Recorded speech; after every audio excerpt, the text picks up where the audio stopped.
अस्सलाम वालेकुम नाज़रीन, एस न्यूज़ जे प्रोग्राम टू द पॉइंट सां गॾु आहियां जो मेज़बान इम्तियाज़ खोसो। नाज़रीन, अॼु असां पंहिंजे प्रोग्राम में सिंधु दरिया ते 6 नवां तकरारी जेके कैनाल आहिनि उन मामले ते तफ़सीली तौर ते ॻाल्हि ॿोल कंदासीं। वफ़ाक़ी सरकार पारां इहो मनसूबो ठाहियो पियो वियो त सिंधु दरिया ते चोलिस्तान कैनाल समेत ॿिया जेके कैनाल आहिनि उहे कढिया वेंदा ऐं उन लाइ कारपोरेट फार्मिंग जो हिकिड़ो मनसूबो बि उन्हनि ज़ाहिर कयो। उनमें सिंध जी बि लॻभॻि 60 लख एकड़ खां वधीक जेका ज़मीन आहे उहा इन मुख़्तलिफ़ कंपनियुनि जे हवाले कई पई वई ऐं उन्हनि उन ई ज़मीन खे पाणी फ़राहमी लाइ सिंधु दरिया तां तकरारी जेके कैनाल आहिनि उहे कढण लाइ हिकिड़ो मनसूबो शुरू कयो वियो हो। इन मनसूबे जी शुरूआति खां ई जेके सिंध जूं साझावंद धुरियूं आहिनि, क़ौमपरस्त पार्टियूं आहिनि, उन्हनि पारां लाॻीतो एहतजाज जो सॾु ॾिनो वियो हो ऐं उहो एहतजाज अञा ताईं हले थो। इन समूरी सूरत हाल ते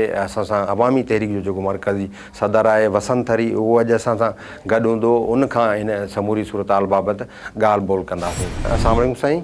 सर, कालाबाग डैम जीअं ही जेके ॿिया तकरारी मनसूबा शुरू करणु पई वञे, वफ़ाक़ी सरकार इन ख़िलाफ़ु असां ॾिठो आहे त सॼी सिंध सरापा एहतजाज आहे।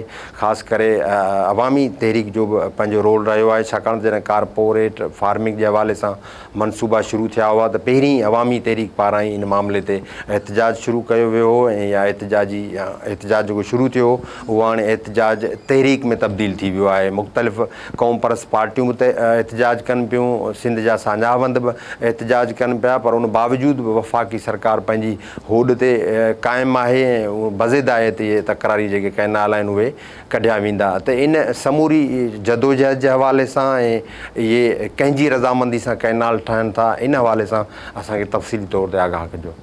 172 सालनि जी हिकिड़ी पूरी तारीख़ आहे। उन तारीख़ में सिंधु नदी समेत ॿियूं असांजी जेको नदियूं सिंधु में शामिलु थियनि थियूं, झेलम, चनाब, रावी, सतलज ऐं ब्यास, इन्हनि जा बि असीं लोवर रेपेरन आहियूं। सिंध जा ईअं ई असीं लोवर रेपेरन आहियूं।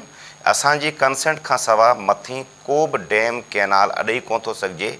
इंटरनेशनल रिवर्स ट्रीटीज़ जे पट अंदरि, इस्लामी कानूननि जे पट अंदरि, ईस्ट इंडिया कंपनी खां पोइ जेको इंडिया जो जेको एक्ट 1965 जो उनजे सेक्शन 31 ऐं 32 जे तहत असीं लोवर रेपेरन आहियूं। तंहिंजे करे जेके बैराज इन खां अॻु में जेके अॾाया विया उहे बि टोटली इलीगल आहिनि। हिननि उन सिलसिले खे जारी रखियो। हिननि छा कयो, 2023 जी 5 अगस्त 2023 में board of investment amendment act आंदो। उन एक्ट जे ज़रिए हिननि खे ज़मीनूं कारपोरेट फार्मिंग जे नाले में मल्टीनेशनल कंपनियुनि खे ॾियणियूं हुयूं। सिंध जी 13 लख एकड़ ऐं ॿिए पासे सॼे पाकिस्तानी कुल 48 लख एकड़ ज़मीन जेका आहे उन्हनि खे ॾियणी हुई। हाणे उन 48 लख एकड़ ज़मीन इन्हनि खे ॾियणी त हुई, पर इन जो पाणी किथां थिए, इन जो बंदोबस्तु कीअं कजे। इन्हनि जे लाइ इन हिकिड़ो प्रोपोज़ल मोकिलियो त इरसा जी अमेंडमेंट थिए। उनखे अलवी साहब जेके इनकार कयो। जॾहिं त board of investment amendment act जेको आंदो उहो PDM जी गवर्नमेंट आंदो, उन मथे साइन अलवी साहब कई हुई, PTI जे सदर। हाणे पाणी ॾियण जे लाइ जेका इन जी इरसा जी अमेंडमेंट जो प्रोपोज़ल जेका ज़रदारी साहब जे साम्हूं आंदो वियो, उन ते इम्प्लीमेंट करण जे लाइ जी कोशिशि कई हुई, जंहिं ते कुझु इन जा एतिराज़ात आहिनि। पाणी जे लाइ इन चवंदा कैनाल करणु ज़रूरी हो, जेको कैनाल छाजे लाइ, माण्हुनि जे लाइ न। जीअं माण्हू चइबो भई थर जो कैनाल आहे, बाबा थर जे माण्हुनि खे मिलंदो, इहो थर जे लाइ कैनाल न आहे, हीअ रहणी कैनाल, इहो छाजे लाइ, इहे जेके आहिनि मल्टीनेशनल कंपनियुनि जूं जेके ज़मीनूं थींदियूं इन्हनि खे पाणी पुॼाइण जे लाइ। अमरकोट में 18,000 एकड़ जेका इहा कारपोरेट फार्मिंग खे ॾियणी। हाणे सिंध जी गवर्नमेंट पंहिंजे DC खां जेका रिपोर्ट वठाई थी उहो चए थी 1,80,000 एकड़ जेका आहे उहा असीं कारपोरेट फार्मिंग ॾियण जे लाइ तयारु आहियूं। 28,000 एकड़ जेका उहा खैरपुर जी आहे ज़मीन ॾियण जे लाइ तयारु आहिनि। थरपारकनि में मुख़्तस कई 10,000 एकड़ जेका इहा आहे। पंहिंजे दादू वारे इलाइक़े में खीरथर वारो सॼो जेको पूरी पटी आहे इहा इनखे कारपोरेट फार्मिंग जे हवाले सां ॾियण जे लाइ तयारु आहिनि। हीअ जेको असां फ़ैसिलो कारूंजर वारो खटियो आहे उनखे सनअतकारी जे लाइ उहो बि इन्हनि खे उन पासे ॾियण जे लाइ तयारु आहिनि। हिननि जे लाइ इन 6 कैनाल जंहिंजो इन्हनि नालो ॾिनो स्ट्रेटेजिक कैनाल आहिनि। हिकमत अमली तौर ते हिन खे स्ट्रेटेजी, बाबा छाजी स्ट्रेटेजी आहे, उन्हनि कैनालनि खे स्ट्रेटेजी सिंधी क़ौम खे तबाह ऐं बर्बादु करण जी हिननि स्ट्रेटेजी ठाही। इन जे लाइ चवंदा हाणे इन सॼे मामले में स्ट्रेटेजी बनाईंदासीं त माण्हुनि खे फेवर मिलंदो। त किथां फेवर मिलंदो, चए हिकिड़ो फेवर मिलंदो कोर्टनि खां, तंहिंजे करे कोर्टनि खे अपाहिज करे छॾिजे। कोर्टनि खे अपाहिज करण जे लाइ इन 26 जी अमेंडमेंट आती। बिलावल साहब खां इहो इन्हनि कमु वरितो। बिलावल साहब सॼे पाकिस्तान अंदरि डोड़ा करे 26 जी अमेंडमेंट आती ऐं कोर्टनि खे इनखे अपाहिज बनाए छॾियो। इन सॼे मामले में वकील उथंदा, इन सॼे मामले में साफ़ी उथंदा, ख़बरूं ईंदियूं, सोशल मीडिया ते जदोजहद थींदी, त पोइ इन्हनि साफ़ियुनि जा हथ बंदि करण जे लाइ इन पीका एक्ट आंदो। हिन सॼे मामले में यूनिवर्सिटियुनि मां काले शागिर्द उथंदा त इन्हनि खे मुंहुं ॾियण जे लाइ in university bill ji amendment आंदी ऐं इन्हनि में चए थो कंहिं बि रिटायर्ड कामोरे खे आलमी वीसी जो वीसी न हुजे यूनिवर्सिटी जो पर रिटायर्ड कामेरो हुजे उहो अची यूनिवर्सिटी खे संभाले इन्हनि उनजा पूरा हथ कंडा इन्हनि इस्तेमालु करण जे लाइ इहो बंदोबस्तु थियो त इहे टोटल जेको हिकु सीरीज़ आहे जंहिंमें इन्हनि कानून आंदा विया आहिनि पीका एक्ट हुजे यूनिवर्सिटी बिल इरसा जी अमेंडमेंट इहो टोटल हिकिड़ो मांडाण ठही वई जंहिंमें पीपल्स पार्टी शहबाज शरीफ़ इहे पंहिंजा मिलियल भगतनि इहे ज़मीनूं ॾियणियूं आहिनि मल्टीनेशनल कंपनी खे ज़मीनूं असांजियूं हूंदियूं पाणी सिंध जे हिसे जो हूंदो अवाम जो हूंदो मुल्क जो पाणी हूंदो उन पाणी मां जेका उपति थींदी उहो मल्टीनेशनल उहो ॿियनि मुल्कनि खे वेंदी असांजो पंहिंजो माण्हू परेशान लॻो पियो आहे उन वटि खाधे जी रोटी मानी न आहे पाणी पीअण जे लाइ न आहे हेठि जेका पाणी असां कोठड़ी खां हेठि पाणी कोन थो वञे डेल्टा सॼी असांजी तबाह थी वई आहे माण्हू असांजा जेके आहिनि उहो पीअण जे लाइ डोड़े रहिया आहिनि सखर जी सूरत हाल इहा आहे उतां बि पाणी जेके सखर बिराज खां असीं ॾिसंदा उहो तमामु थोरो उतां पाणी आहे ऐं हितां जेका आहे सिजावल ठठो बदीन इन्हनि जी सूरत हाल सफ़ा ख़तरनाक आहे इन सॼी सूरत हाल खे जेका पोइ हिननि प्लान कयो त हिन खे तबाही बर्बादु करिणो आहे तंहिंजे करे अगस्त 2023 में हिन में एक्ट आंदो 1 सेप्टेंबर 2023 में पहिरीं असां कॉन्फ्रेंस कॉल कराई पंहिंजे प्रेस क्लब हैदराबाद में सभिनी माण्हुनि खे कल के पूरी 3 साल जी जदोजहद जे दौरान सभिनी मुख़्तलिफ़ फ़िक्र सां माण्हुनि सां मिलियासीं हिन सॼे पट में वियासीं सराइकी सॼे बेल्ट में वियासीं उन्हनि खे जाॻायोसीं बलूचिस्तान वियासीं इस्लामाबाद वियासीं हीअ सॼी सूरत हाल जेका हींअर मोमेंटम हिकिड़ो खड़ो थियो आहे इन मोमेंटम खड़े थियण खां पोइ पीपल्स पार्टी हाणे थोरी मकर करे रही आहे इहो सॼो इन्हनि जो प्लान आहे सिंधी क़ौम खे तबाह ऐं बर्बादु करण जे लाइ मल्टीनेशनल कंपनियुनि खे ॾियण जे लाइ फ़ैसिलो ज़मीनूं जेको उहो इदारो जेको हिकिड़ो मख़सूसु वेठो आहे जंहिंजो कमु आहे के मख़सूस ड्यूटी वञी बॉर्डर ते करे बॉर्डर करण जे बजाए उहो माण्हू अची वियो अंदरि अंदरि सभु धंधा उहो थो करे उनजे लाइ इहो प्लान ठाहियो पियो वञे ऐं उनजो सॼो ड्यूटी में पीपल्स पार्टी शहबाज़ ऐं PDM जूं 11 पार्टियूं सभु उन में मुलवस आहिनि जागीरदारनि जूं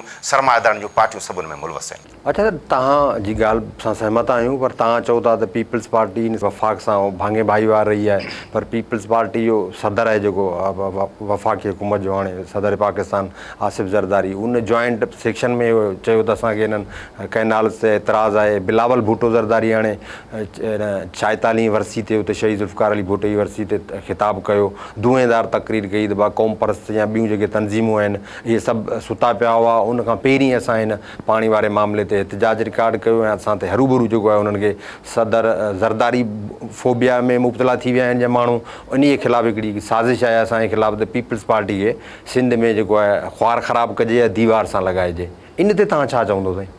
ॾिसो न हाणे इहा ॻाल्हि आउं सम्झां थो कलो की ॻाल्हि ॿोल जेका बिलावल साहिब जी जेका आहे उहा टोटल ॻाल्हि ॿोल वाइड़प जो शिकार आहे उन में इन क़िस्म जी का बि ॻाल्हि आहे कोन उहो चवणु छा थो चाहे प्रेसिडेंट हाउस में पाण वेठा आहिनि प्रेसिडेंट हाउस में हिननि फ़ैसिलो करे SISF जी जेका मीटिंग थी उन मीटिंग में ज़रदारी साहिबु कंसेंट ॾिनी ऐं कैनाल ठाहिण जे लाइ परमिशन पाण ॾिनी उन खां पोइ इरसा जी अमेंडमेंट जी जेका ॻाल्हि थी उन ते हिन महिल साइन कई पोइ वरी उहा शइ विच ते रुकिजी वई इहे छा पीपल्स पार्टी पाण ई शामिलु आहे जंहिं board of investment amendment act आंदो in people's party J total कम इन्हनि पाण कया आहिनि सिंध में 52,000 एकड़ कारपोरेट फार्मिंग जे नाले इन्हनि पाण ॾिनी आहे हीअ पाण चवनि था कारपोरेट फार्मिंग ऐं कैनाल जो मामिलो जुदा आहे बाबा कैनालनि जो मामिलो ऐं कारपोरेट फार्मिंग जुदा कोन्हे हीअ उहे कारपोरेट फार्मिंग जे लाइ कैनाल कढिया पिया वञनि जेके सरसब्ज़ ऐं आबाद ज़मीनूं आहिनि उनखे बंजर करे तव्हां हिकिड़े रेगिस्तान वारे पासे जेका ज़मीन कढणु था चाहियो ऐं उन्हनि खे पाणी ॾियणु था चाहियो जेको टेक्निकली तौर ते असांजा टेक्निकल जेके माहिर आहिनि उहे बि इहा ॻाल्हि पिया कनि त इहो तव्हां पाणी जो ज़ियान थींदो ऐं तव्हांजी जेको इंडस रिवर सिस्टम आहे उन अंदरि इन क़िस्म जो पाणी आहे कोन ऑलरेडी असां सां धोखो थियो आहे तव्हां 1991 जो जेको अकार्ड हुयो उन अकार्ड तहत जेको तव्हां एग्रीमेंट कई उन एग्रीमेंट तहत असांखे पाणी कोन थो मिले तंहिंजे करे पीपल्स पार्टी सॼा कम पाण थी करे ऐं पाण करण खां पोइ चयो त बाबा असांजे ख़िलाफ़ु जेका आहे तव्हां प्रोटेक्ट न करियो पीपल्स पार्टी कॾहिं कैनाल जे मामले ते जदोजहद कई पीपल्स पार्टी त कॾहिं कैनाल जे मामले ते जदोजहद कोन कई जॾहिं पब्लिक जो प्रेशर डेवलप थियो आहे पब्लिक अवाम जॾहिं माण्हू मैदान ते आया आहिनि वकील मैदान ते आया आहिनि सहाफ़ी मैदान ते आया आहिनि शागिर्द मैदान ते आया आहिनि उस्ताद मैदान ते आया आहिनि वापारी मैदान ते आहिनि औरतूं ऐं ॿार मैदान ते आहिनि सिंध जी गस पंध राति ॾींहुं जदोजहद में राति जो मशल बरदार रैलियूं आहिनि ॾींहं जो जदोजहद आहिनि उहो चोरायो उहो रोड ख़ाली कोन्हे इहो जेको प्रेशर डेवलप थियो आहे त हाणे इन प्रेशर डेवलपमेंट में इन्हनि पैक्ट कयो त असांखे सदारती कुर्सी ॾियो तंहिंजे करे असीं तव्हांखे कमु करे ॾींदासीं उन सदारती कुर्सी जी आड़ में इन्हनि इहे सभु कानून ठाहे ॾिना हाणे इन सदारती कुर्सी खां पोइ हीरन जो ॿियो पैक्ट त असांखे वज़ीर आज़मी ॾियो त असीं हिननि माण्हुनि खे मकर करे हिननि सभिनी माण्हुनि खे असीं बेवकूफ़ बनायूं ऐं माण्हू इन आसिरे में हुजनि त पीपल्स पार्टी जेका आहे उहो हाणे इन ते जदोजहद करे थी ऐं माण्हू जदोजहद खां माठो थियनि। हीअ वञी हिकिड़ो ॿियो मकर करे चवंदा हाणे CCI में असीं ॻाल्हि खणी वञूं था। इन्हनि खे ख़बर कोन्हे त CCI में केरु वेठो आहे, CCI कंहिंजी ठहियल आहे, CCI में आहिनि केरु, CCI में माण्हू चूंडिजी आया छा उहे मैंडेट ते चूंडियल आहिनि? CCI में माण्हू हींअर जेके चूंडिजी आया आहिनि, जेके सदर ते वज़ीर आज़म ते ऐं मथे वेठा आहिनि, मिनिस्टर वेठा आहिनि, CCI में जेके माण्हू वेठा आहिनि, इहे छा सही नमूने हक़ीक़ी माण्हू में चूंडिजी आया आहिनि, डेमोक्रेट प्रोसेस मां चूंडिजी आया आहिनि? ईअं त कोन्ह थियो आहे। हीअ इन्हनि खे कूड़े मैंडेट ते आंदो वियो आहे, थापियो वियो आहे ऐं उहे थापियल ई माण्हू जेके CCI अंदरि वेठा आहिनि ऐं उन्हनि जो घणो जेको वोट आहे उहो पंजाब जो आहे। 5 खनि वोट, 4 खां 5 वोट जेको उहो शहबाज शरीफ़ जी जेका पार्टी आहे उनजो वोट आहे। बाक़ी ॿिया सूबा हिन जी सपोर्ट कोन कंदा, सवाइ हिकिड़ो जेको आहे मुराद अली शाह, इहो जेकॾहिं ॻाल्हि बि कंदो वञी त चवंदो मूं इहा ॻाल्हि कई। इहा ॻाल्हि CCI में खणी वञण बि बेवकूफ़ी वारी आहे। तव्हांखे ख़बर आहे हिन फॉरम तां असांखे को बि फ़ाइदो कोन थींदो। ऐं ॿियो नंबर इन जी पंहिंजी तारीख़ पीपल्स पार्टी जी कहिड़ी आहे? अक़लियत में तब्दील करण जे लाइ बोगस आदमशुमारी वारे मामले ते मुराद अली शाह जो CCI में रोल कढो। इन जो पंहिंजो रोल CCI में हिननि पाण वोट वञी ॾिनी, इहा ॻाल्हि क़बूल करे आयो। 1 करोड़ सिंधी माण्हुनि जी आदमशुमारी घटाए आयो। हीअ सुबुह जो साॻी मकर करे उते वेंदा ऐं उते वरी हीअ साॻी ॻाल्हि कंदा ऐं ॿाहिरि मकर कंदा असां इहो कमु कयो ई कोन्हे। जी मकर कहिड़ो था कनि त कैनाल ठहिनि ई कोन्ह, कैनाल जो कमु हले ई कोन्ह, कैनाल जो इशू आहे ई कोन, सदर साहिबु इन जी कंसेंट ॾिनी ई कोन्हे, असां इहे एक्ट आंदा ई कोन्हे। बाबा तव्हां एहतजाज छाजे लाइ था करियो? तव्हां हैदराबाद में एहतजाज जेको हाणे करणु पिया चाहियो, कंहिंजे ख़िलाफ़ु करणु था चाहियो? गवर्नमेंट त तव्हांजी, सदर बि तव्हां, सेनेट बि तव्हां वेठा आहियो, वज़ीर आज़म बि तव्हांजो, गॾियल तौर ते सभिनी मां तव्हां फ़ैसिला करियो न। इहे एहतजाज करण वारा तव्हां केरु? तव्हां फ़ैसिला करियो। फ़ैसिला इन्हनि पंहिंजी जेका इतिहादी तंज़ीम आहे उनखे चओ त बाबा कैनाल रद्द कनि, उनखे चओ त board of investment amendment act जेका आहे उनखे रद्द ऐं बातिल सम्झनि। उहो माण्हुनि जी, क़ौमुनि जी जेका मिल्कियत आहे, क़ौमुनि जी मिल्कियत आहे, उनखे फॿाइण जी साज़िश आहे जेका आहे खसे ई न थी सघिजे, उनजे करे उनखे रद्द करियो। तव्हां अचो पीका एक्ट वारे मामले ते तव्हां वापसि मोटो, तव्हां अचो यूनिवर्सिटी वारे बिल जी अमेंडमेंट जेका तव्हां कई उनखे तव्हां वापसि मोटो। जेकॾहिं इहे ॻाल्हियूं तव्हांजी जहां गॾु जेको इतिहादी धुर आहे उहो इतिहादी नवाज़ शरीफ़ जेकॾहिं तव्हांजे मञण जे लाइ तयारु कोन्हे, शहबाज शरीफ़ उहा मञण जे लाइ जेकॾहिं तयारु कोन्हे त तव्हां जुदा थी अचो। पोइ छाजे लाइ उते वेठा आहियो? जेकॾहिं सिंध सां सचायो त सिंधी माण्हुनि सां अची बीहो। जेकॾहिं इहा ॻाल्हि उते मञाए सघो था पोइ इहा ॻाल्हि बहितर थींदी। जेकॾहिं तव्हां नथा मञाए सघो त वापसि सिंध सां माण्हू सां गॾिजे, पोइ तव्हांजो एहतजाज ठहे थो। तंहिंजे करे इहो पीपल्स पार्टी मकर करे पई, CCI में वञण जो बि मकर आहे, हिननि जा एहतजाज बि मकर आहिनि, हीअ जेके सुबुह जो धरणो आहिनि इहो बि मकर आहे। हाणे हीअ जेका हिननि जी पोज़ीशन पाण ॾिठी, हिननि एहतजाज कयो, हिन सां गॾु माण्हू किथे आहिनि? माण्हू आहिनि कोन। हिननि जे पंहिंजे जलसे में पहिरियों दफ़ो तव्हां ॾिठो माण्हू पिया हेठां नारा हणनि, हू नमरा ते चवंदा हीअ आऊं ॻाल्हि कंदुसि बिलावल साहिबु, पोइ तव्हां हलिया वेंदा। माना तव्हांजी पार्टी जी पोटनि कोटकनि कारकुन वटि तव्हांजी हैसियत इहा आहे त जेकॾहिं तव्हां सही ॻाल्हि कंदा या ॻाल्हि खां तार पेड़ो कंदा माण्हू तव्हां खां हलिया वेंदा। इहा पीपल्स पार्टी जी पोज़ीशन आहे। हिकिड़नि इस्टेब्लिशमेंट इहो सम्झी वरितो हो त पीपल्स पार्टी सिंध सॼे खे कंट्रोल कंदी। ऐं सम्झां थो त सिंध जो माण्हू हाणे जागी चुको आहे, सिंध जो माण्हू इन वेड़ में आहे, सिंध जो माण्हू सही माण्हू में बाशूर थी चुको आहे। हीअ जागीरदार क्लास ऐं सरमायादार खां क्लास खां जुदा थींदो। सिंध जी जदोजहद आहे, धरती खे बचाइण जी जदोजहद आहे, पंहिंजूं ज़मीनूं बचाइण जी जदोजहद आहे ऐं दरिया खे बचाइण जी जेको जदोजहद आहे उन में हीअ अॻिते वधंदो। पर इहा जदोजहद थोरी डिघी आहे। अच्छा सर, वसंत साहब ॾिसो, तव्हां अवामी तहरीक पंहिंजे लेखे एहतजाज करे थी, ACUP पंहिंजे लेखे करे थी, समूरियूं कॉमर्स धुरियूं पंहिंजे लेखे एहतजाज कनि थियूं। दरिया बचाओ कमेटी जो बि कल्ह असां ॾिठो शानदार हिकिड़ो उन्हनि बेदारी मार्च कढियो, सकरनि मां हैदराबाद पहुतो, जलसी सूरत अख़्तियार कई। त इहे तव्हां सभई धुरियूं गॾिजी हिकिड़ो सुठो एहतजाज रिकॉर्ड करायो जंहिंसां वफ़ाक़ी हुकूमत मजबूर थिए ऐं इहो फ़ैसिलो जेको आहे उहो वापसि वठे। या कालाबाग डैम जीअं जेके तकरारी कैनाल हाणे ठहण पिया वञनि चोलिस्तान ऐं ॿिया, इहे बि दफ़न थी सघनि। इन हवाले सां तव्हां छा चवंदो? सियासी तहरीकूं हिकिड़े पूरे प्रोसेस खां पोइ तयारु थींदियूं आहिनि। फितरती कानून पटांदड़ जेका शइ तव्हां ॾिसो था इहो ऑटोमेटिकली ओचिती इहो तयारु कोन थींदी आहे, उनजे पोयां हिकिड़ो मुसलसिल जदोजहद हूंदी आहे। अॼु सिंध जी जेका सूरत हाल पैदा थी आहे, जंहिंमें सिंध जो बचो बचो जेको मैदान ते आयो आहे, जेका ॻाल्हि थी आहे, इन में अवामी तहरीक जीअं इहो एक्ट आयो तॾहिं खां 3 सालनि खां असीं जदोजहद में आहियूं। काफ़ी धुरियूं एतिरे अरसे खां जदोजहद में कोन हुयूं। पोइ उहा जदोजहद मैच्योर थींदी वई ऐं उनजो हिसो सभु पॉलिटिकल पार्टीज़ थींदियूं वयूं। पोइ पॉलिटिकल पार्टी खां पोइ उन में सभु ॿियूं जेके तनज़ीमूं आहिनि, जेको वकीलनि जूं तनज़ीमूं आहिनि, हाणे वापारियुनि जूं तनज़ीमूं, शाइरनि फ़नकारनि जूं तनज़ीमूं, उहे उन में शामिलु थियनि पियूं। हीउ हिकिड़ो प्रोसेस आहे। इन प्रोसेस खां पोइ अॼु सिंध जी जेका शिकिल तव्हांखे नज़र अचे थी, उन में इन जी कम जे करे इहा शइ थी आहे। अदरवाइज़ फितरी कानून पटांदड़ का शइ ओचितो ज़ाहिर थिए थी, उनजो को सबबु हूंदो आहे। हीअ जेका अॼु सिंध ॾिसण में अचे थी, इन जे पोयां हिकिड़ो सबबु आहे, इन जे पोयां कमु आहे, इन जे पोयां महिनत आहे। अलाए केतिरनि माण्हुनि जी, पॉलिटिकल पार्टियुनि जी महिनत आहे, शाइरनि जी, टेक्नोक्रेट्स जी, असांजे एक्सपर्ट्स जी, नसीर जामी, इन क़िस्म जा माण्हू, हसन अब्बास, इहे सभई माण्हू जेके आहिनि, इन जेका गुफ़्तगू कई आहे, इन माण्हुनि खे जेको एजुकेट कयो आहे, उन सभिनी माण्हुनि जे कंट्रीब्यूशन जे करे इहा सिंध सॼी सूरत हाल पैदा थी आहे। हाणे सुवालु पैदा थो थिए त इन सॼी स्ट्रगल में इतिहाद थियणु खपे। ऐं सम्झां थो त इतिहाद असांजो आहे, सिंधी माण्हुनि जो इतिहाद आहे। सिंधी माण्हू किथे बि इख़्तिलाफ़ नथो रखे। जेकॾहिं गंबट जो प्रोग्राम आहे, सभई झंडा गॾु खणी जदोजहद में मैदान आहिनि। जेकॾहिं मिठी में आहिनि त सभई असांजा माण्हू गॾु वेठा आहिनि। जिते असीं गॾु वेठा आहियूं उहो टोटल जा टोटल असांजे मौक़िफ़ ते किथे बि इख़्तिलाफ़ कोन्हे, कंहिं बि मामले ते असीं इख़्तिलाफ़ कोन्हे। पर जेके तव्हां हिकिड़ो दोस्तनि जो डिमांड थिए थी त इन में जॉइंट एक्शन लखनि जे तइदाद में माण्हू हिकिड़े टाइम ते इहो गॾु थियणु खपनि। जॉइंट एक्शन ते मामलो आहे। असीं सम्झूं था कोटलिया चाणक्या जो हिकिड़ो कौल आहे, जेसि ताईं मेवो जेका आहे उहो पूरो पचे न, तेसि ताईं उन मेवे खे पटिजे न। जेकॾहिं खटे मेवे खे तव्हां पटियो त उनजो फल, उनजो सवादु उहो तव्हां चखे न सघंदा। असीं सम्झूं था त इन सॼी स्ट्रगल जेका मैच्योर थी आहे, इन मैच्योर में जेके जदोजहद कंदड़ जेके धुरियूं आहिनि, उहे अञा क्लियर कोन्हे, उन ड्रा लाइन कोन कढी आहे। पीपल्स पार्टी केनाल वारे मामले ते असां सां गॾु आहे, ॻाल्हि करे पई, मकर करे पई, ॻाल्हि त करे थी भला इन मामले ते ठीकु आहे। पर ही कारपोरेट फार्मिंग ते चवंदा इहो जुदा मामिलो आहे। पीटीआई जेका आहे केनाल वारे मामले ते गॾु आहे, पर कारपोरेट फार्मिंग ते लफ़्ज़ ॻाल्हाइण लाइ तयारु कोन्हे। पागारे साहिबु कुझु ॾींहं अरसो जेके कारपोरेट फार्मिंग जे नाले में ज़मीनूं ॾिनियूं पियूं, उन्हनि जे लाइ दुआनि जे लाइ मैदान ते निकितो। त असांखे कुझु उन में अहिड़ियूं धुरियूं असांजा दोस्तनि जन जेके पुरमन सियासी जदोजहद वारे फेवर में आहिनि। कुझु दोस्त अहिड़ा आहिनि जेके पुरमन सियासी जदोजहद जे बजाए पुरतशदद जदोजहद वारे मामले में आहिनि। त इतिहाद कंहिंजो थियणु खपे। पहिरीं लाइन त क्लियर कनि दोस्त असांजा त बाबा कारपोरेट फार्मिंग ऐं केनाल वारो मामिलो गॾु आहे। तंहिंजे करे इन सॼे मामले में गौर वीचार करण जी ज़रूरत। इतिहाद कंहिंजो? इतिहाद कंहिंजो? मख़सूस पार्टियुनि जो इतिहाद या इतिहाद सिंध जे अवाम जो? इतिहाद सिंध जे माण्हुनि जो? इतिहाद सिंध जे हारियुनि, मज़दूरनि, शाइरनि, वकीलनि, सहाफ़ियुनि, ॻोठनि, भेणनि, भाइरनि जो इतिहाद? इतिहाद मख़सूस कंहिं पार्टियुनि जो या इतिहाद सभिनी असांजे मज़लूम क़ौमनि जो? इतिहाद फेवर कहिड़ो ॾींदो? इतिहाद फेवर ॾींदो आम अवामी इतिहाद जेको, उहो असांखे फेवर ॾींदो। उन इतिहाद लाइ हिन खे पुरमन जमहूरी जदोजहद खे जारी रखिजे। इन में किथे जॉइंट वेहण जी बि ज़रूरत आहे।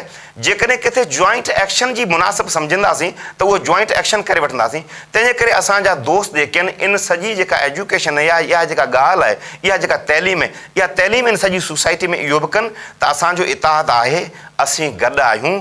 असांजो एक्शन कीअं थियणु खपे, कॾहिं थियणु खपे, किथे थियणु खपे, इन ते इख़्तिलाफ़ आहे। स्ट्रेटेजी ते थोरे मामले ते इख़्तिलाफ़ आहे। उन इख़्तिलाफ़ ते अॻिते हली जॾहिं बि मुनासिब शब्द हीअ असांजी लाइन सही आहे, जॾहिं गॾिबासीं तॾहिं इहो ज़रूरु कबो। बाक़ी पाण गॾु आहियूं। सिंध गॾु आहे। सिंध नए रुख में वञे पई। सिंध जो तीवर बि आहे, सिंध जी शिकिल बि आहे। हिन वक़्तु सिंध जागीरदारनि खां, सरमाएदारनि खां, पीरनि खां, मुर्शिद खां जुदा थी करे सिंधु दरिया सां बीठी आहे। सिंध पंहिंजे वतन सां गॾु बीठी आहे। ऐं सम्झां थो इहो सिंध वतन सां गॾु बीठी आहे, पंहिंजे माण्हुनि सां गॾु बीठी आहे, पंहिंजी धरती सां गॾु बीठी आहे, पंहिंजी शनाख़त सां, पंहिंजी हिस्ट्री सां गॾु बीठी आहे। इन खे वधीक प्रोमोट करण जी ज़रूरत आहे। उन में ई सिंध जो इजतमाही क़ौमी फ़ाइदो आहे। उन पासे असांखे कमु करणु खपे।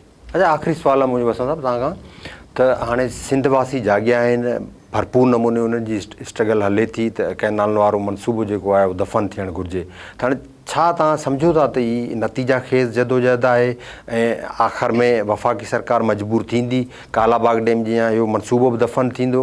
जेकॾहिं दफ़न नथो थिए त इन जा जेके एहतजाज जा रुख आहिनि उहे कहिड़े पासे वेंदा?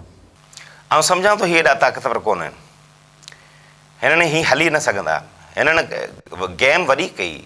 इन सॼी गेम में जेके बि स्टेक होल्डर आहिनि उन्हनि खे गॾु विहारियो। मिसलन पीपल्स पार्टी खे, शहबाज़ खे, इवन पीटीआई खे, उहो कानून पीटीआई खां पास करायो।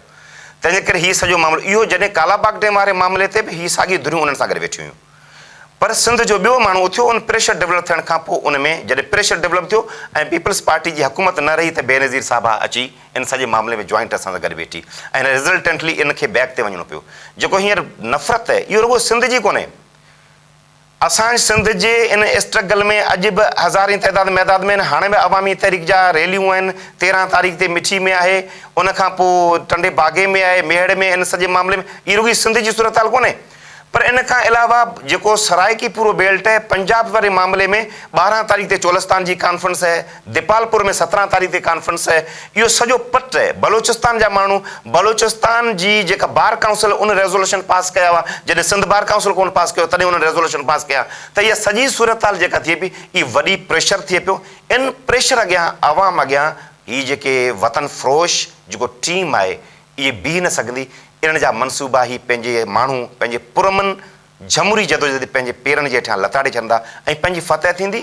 जीअं कैनाल कालाबाग डैम खे रद्द करायो, ग्रेटर थल कैनाल वारे मामले में पाण कामयाबु थियासीं, जीअं पाण जुडिशरी मामले में पाण कामयाबु थियासीं, जीअं पाण ॿिटे निज़ाम वारे मामले ते पाण कामयाबु थियासीं, इन सभिनी में जीअं सहाफ़ियुनि जी जेका पुराणी तहरीक हुई उन में पाण कामयाबु थियासीं, जीअं पाण वन यूनिट में कामयाबु थियासीं, उते बि अवाम हो, हाणे बि अवाम आहे। इहा अवाम उथी इन सभिनी मनसूबनि खे दफ़न कंदो, दरिया वहंदो, ज़मीनूं पंहिंजूं थींदियूं। असांजो इन ते पूरो यकीन आहे। हीअ जेका शयूं उथियूं आहिनि, जेको उभार थियूं आहिनि, उनजो सऊं सुधो मैसेज जेको अचे थो, इहो वॾो उभार थियो आहे। माण्हुनि ते एतमाद अचनि था, माण्हुनि जो पंहिंजो पाण ते एतमाद अची वियो, माण्हुनि जो पॉलिटिकल पुरमन स्ट्रगल ते एतमाद अची वियो। इहा ॾाढी ज़बरदस्त ॻाल्हि आहे ऐं ॾाढो सुठो सोण आहे। इहो रिज़ल्ट असांखे ज़रूरी आहे। वॾी महिरबानी वसंत साहब। नाज़रीन, अवां अवामी तहरीक जे मरकज़ी सदर वसंत अली साहब जी ॻाल्हि ॿोल ॿुधी। उनजो चवणु आहे त सिंध में जेका तहरीक उभरी आहे या नतीजा खे साबित थींदी ऐं उहे ॾींहं हाणे परे न आहिनि। त जीअं कालाबाग डैम, ग्रेटर थल कैनाल वारा मनसूबा दफ़न थिया हुआ, ईअं ई तकरारी जेके चोलिस्तान कैनाल समेत ॿिया कैनाल आहिनि या कारपोरेट फार्मिंग वारो जेको मामिलो आहे, ज़मीननि जी नीलामी वारो मामिलो, इहो बि इनशाला दफ़न थियणो आहे। ऐं सिंध हाणे मुतहरिक थी आहे। सिंध जो नओं हिकिड़ो नक्शो तयारु पियो थिए। सिंध हाणे जदोजहद वारे मैदान ते लथल आहे। इन्हनि खे उमेदु आहे त ज़रूरु जेके नतीजा आहिनि उहे असांखे मिलणा आहिनि ऐं सिंध खे पंहिंजे हिसे जो पाणी मिलंदो। उन सां गॾु जेके सिंध जा कैनाल वारा इशू आहिनि उहे बि हमेशह लाइ हाणे दफ़न थींदा। नाज़रीन, हिन प्रोग्राम में फ़िलहालु एतिरो ई। पंहिंजे मेज़बान इम्तियाज़ खोसो खे ॾींदा इजाज़त। जेना पेर तेना ख़ैर।